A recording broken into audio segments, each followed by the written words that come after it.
Alhamdulillah, Alhamdulillahi badi'il hadi ila bayani mahya'i rasadi Amada ababat muhawar sama syamsal bayani fi suduril ulama. Asyhadu an la ilaha illallah wahdahu la syarika lah wa asyhadu anna sayyidana Muhammadan abduhu wa rasuluhu al-mab'uts rahmatan lil alamin. Allahumma shalli ala sayyidina Muhammad wa ala alihi wa ashabihi ajma'in, amma ba'd. Fa ya ayyuhal muslimun, usikum wa nafsi bi taqwallah faqad fazal muttaqun. Kama qala ta'ala, ya ayyuhalladzina amanu taqullaha haqqa tuqatih wa la tamutunna illa wa antum muslimun. Shadaqallahul azim. Ma'asyiral muslimin, jamaah salat Jumat yang dirahmati dan dimuliakan Allah Subhanahu wa taala.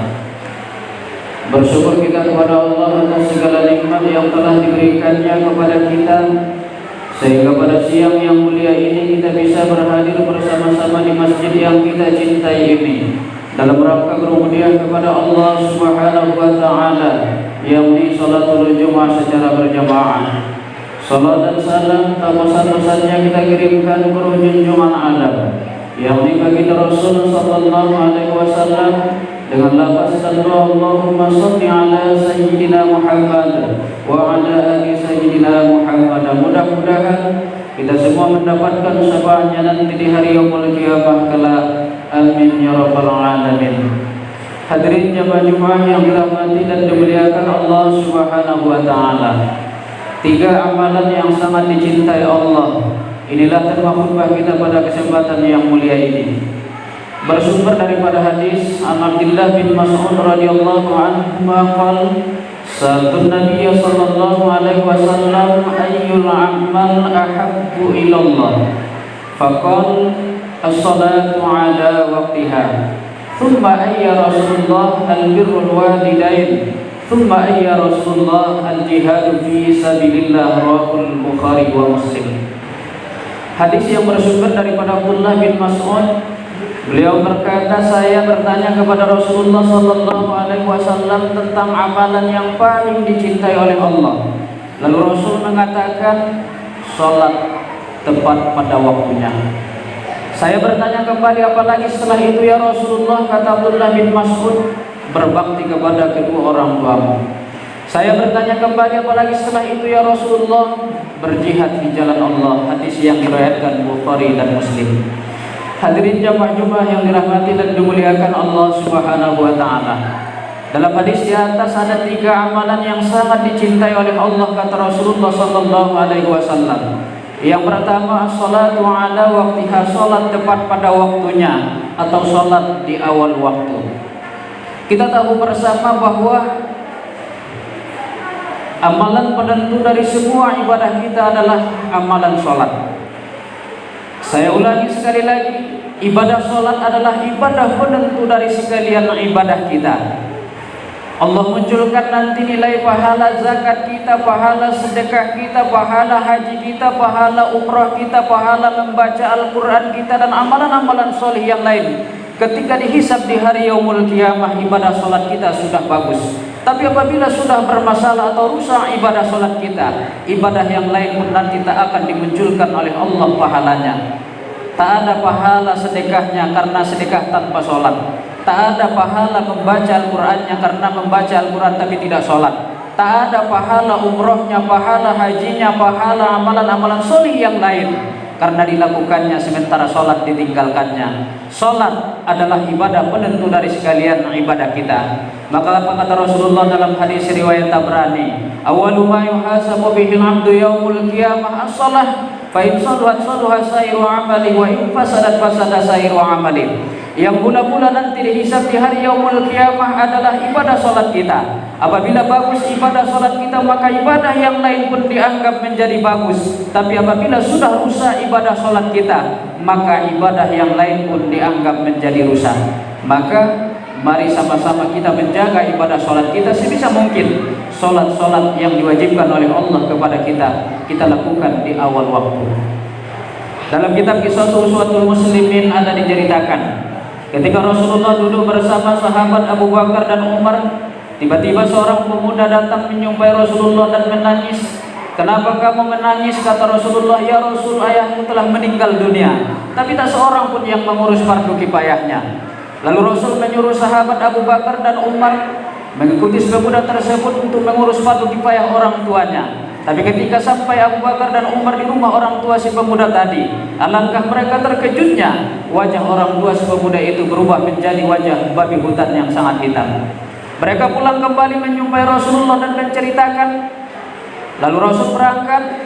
Sesampainya Rasul doakan dan utus seperti sedia kala. Setelah dimandikan, disolatkan, kemudian ketika mau masukkan ke liang kubur, dibuka lagi wajahnya, sekali lagi berubah menjadi wajah babi hutan yang sangat hitam. Rasul doakan dan utus seperti sedia kala. Setelah selesai prosesi pemakaman, Rasul bertanya kepada anaknya, "Ya pemuda, dosa apa yang dilakukan ayahmu semasa hidup sehingga di dunia ini saja sudah Allah tampakkan siksanya?" Sang anak menjawab, "Ya Rasulullah, ayahku semasa hidup suka meninggalkan ibadah sholat." Akhirnya Rasul kumpulkan para sahabat yang berhadir ketika itu, dan Rasulullah pun bersabda, "Wahai sekalian sahabatku, ketahuilah, beginilah nanti wajah orang-orang Islam yang suka meninggalkan ibadah sholat ketika di dunia, ketika dibangkitkan di hari yaumul qiyamah, berbadan manusia tapi berwajah babi hutan yang sangat hitam. Na'udzubillah tsumma na'udzubillah min dzalik." Hadirin jamaah Jumat yang dirahmati dan dimuliakan Allah, maka dari itu mari sama-sama kita jaga ibadah sholat kita. Kita ajak anggota keluarga kita untuk menjaga ibadah sholatnya. Sebisa mungkin kita berusaha, kita meninggalkan alam dunia ini. Sholat itu sebagai kebutuhan kita, tidak hanya sekedar kewajiban. Ada perbedaan antara orang yang menganggap sholat hanya sebatas kewajiban. Inilah yang masih sering mengulur-ulur waktu sholat sehingga terkadang sholat dikerjakan di akhir waktu, bahkan sampai tidak dikerjakan sholat. Tapi ada orang yang sudah naik tingkat, dan kita upayakan kita meninggalkan alam dunia ini, kita naik tingkat kepada tingkat yang kedua ini. Selain sholat sebagai kewajiban, juga sebagai kebutuhannya. Apapun aktivitasnya, mau di mana dia, ketika terdengar suara panggilan azan maka dia segera mengambil air wudhu lalu melakukan sholat di awal waktu. Ketika sedang dalam perjalanan, kendaraan diberhentikan, cari masjid terdekat lalu ambil wudhu, kemudian lakukan sholat di awal waktu. Ketika sedang rapat dalam pekerjaan, diberhentikan, kemudian lakukan sholat di awal waktu. Karena sholat tidak hanya sebatas kewajiban untuknya, tapi sholat itu sudah menjadi kebutuhan. Kita bisa koreksi diri kita masing-masing. Kita sudah sampai kepada tingkat yang keberapa? Apakah hanya sholat hanya sebatas kewajiban? Ketika terdengar suara panggilan hadzan, tak tergerak hati kita untuk mengambil air wudhu lalu lakukan sholat di awal waktu? Apakah sudah naik tingkat? Selain sholat sebagai kewajiban, juga sebagai kebutuhan. Ketika terdengar suara panggilan azan, hati kita tergerak untuk mengambil air wudhu dan melakukan sholat di awal waktu. Amalan yang sangat dicintai oleh Allah yang pertama kata Rasulullah, as-sholatu ala waktiha, sholat pada waktunya atau sholat di awal waktu. Lalu yang kedua kata Rasulullah, al-birrul walidain, amalan yang sangat dicintai oleh Allah, berbakti kepada kedua orang tua. Suksesnya seorang anak tak terlepas daripada kedua orang tua. Kita lahir ke dunia ini, terlahir dari pasangan ayah dan ibu, sehingga kita terlahir kepada dunia ini. Dan anak yang berbakti kepada orang tuanya, maka dia akan mendapatkan keridhaan daripada Allah Subhanahu wa taala. Maka apa kata Rasulullah? Ridullah fi ridul walidain wa suhtullah fi suhtil walidain. Ridhonya Allah tergantung keridhaan kedua orang tua kita, dan murkanya Allah tergantung kemurkaan kedua orang tua kita. Mungkin saat ini kita bisa sukses, kita mempunyai jabatan, kita mempunyai kedudukan, tak lepas daripada doa kedua orang tua. Karena sungguh mustajab doa orang tua, tak ada penghalangnya, selalu diijabah oleh Allah Subhanahu wa taala. Begitu juga sebaliknya doa seorang anak terhadap kedua orang tua. Jangankan yang baik, yang jelek saja didoakan seorang tua bisa terkabul, apalagi doa yang baik. Bagaimana Rasul ketika menceritakan dalam riwayat Bukhari, kata Rasulullah di hadapan para sahabat, "Wahai sekalian sahabatku, dahulu ada dua bayi yang masih kecil tapi sudah bisa berbicara. Yang pertama Nabi Isa, kemudian yang kedua bayi yang hidup di masa Jurais." Sahabat bertanya, "Ya Rasul, siapakah Jurais itu?" Lalu Rasul menceritakan, Jurais adalah seorang pemuda yang tekun beribadah kepada Allah. Tapi ketika dia melakukan sholat sunnah, ibunya memanggilnya Jurais, Jurais, tapi Jurais tidak menjawab panggilan ibunya, alias dia melanjutkan sholat sunnahnya. Dalam hati ibunya berkata, ya Allah, jangan wafatkan anakku Jurais sebelum difitnah. Ternyata doa itu terkabul.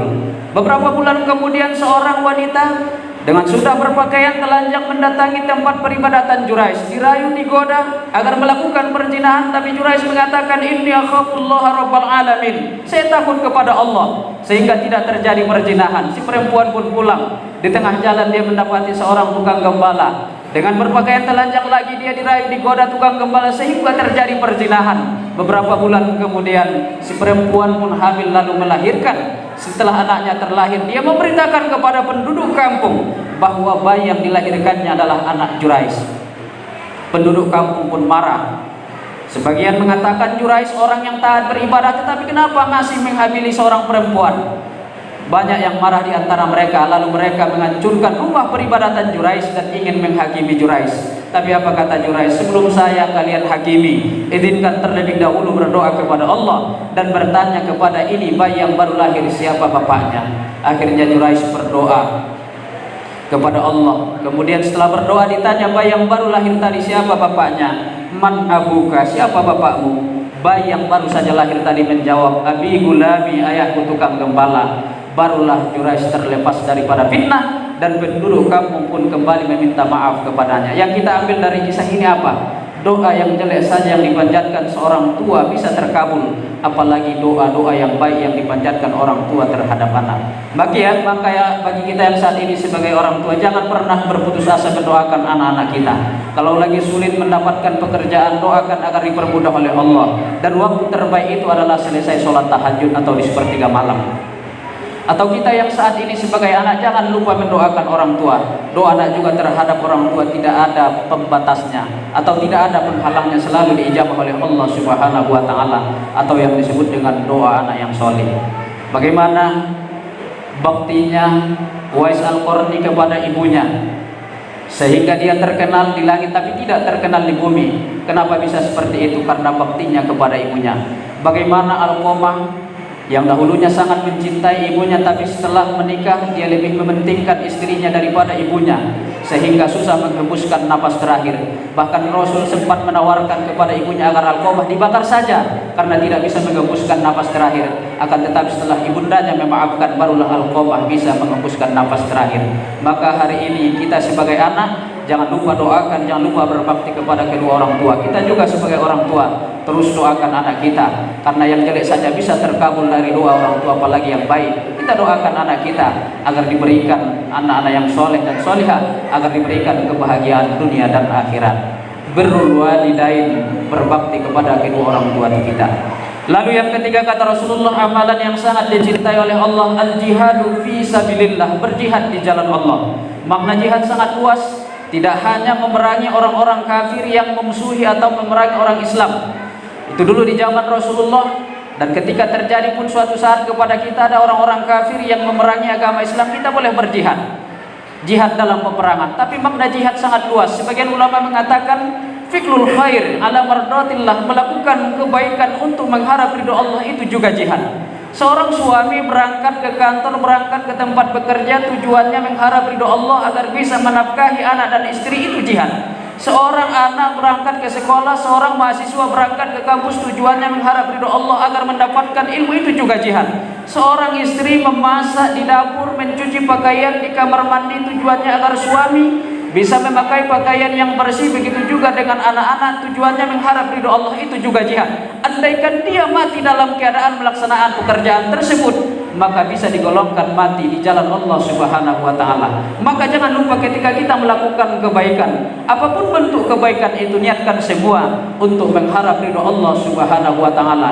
Karena fiklul khair ala mardatillah, melakukan kebaikan yang tujuannya mengharap ridho Allah, maka kata sebagian ulama adalah itu merupakan jihad di jalan Allah Subhanahu wa taala. Mudah-mudahan apa yang kita lakukan, segala bentuk kebaikan yang kita lakukan dalam kehidupan kita, Allah golongkan sebagai berjihad di jalan Allah Subhanahu wa taala. Amin ya rabbal alamin. Itulah 3 hal amalan yang sangat dicintai oleh Allah. Salat pada awal waktu, kemudian berbakti kepada kedua orang tua, dan yang ketiga berjihad di jalan Allah. Mudah-mudahan bermanfaat. Barakallahu li wa lakum bil Qur'anil azim wa nafa'ani wa iyyakum bima fihi minal ayati wa dzikril hakim wa taqabbal minni wa minkum tilawatahu innahu huwas samii'ul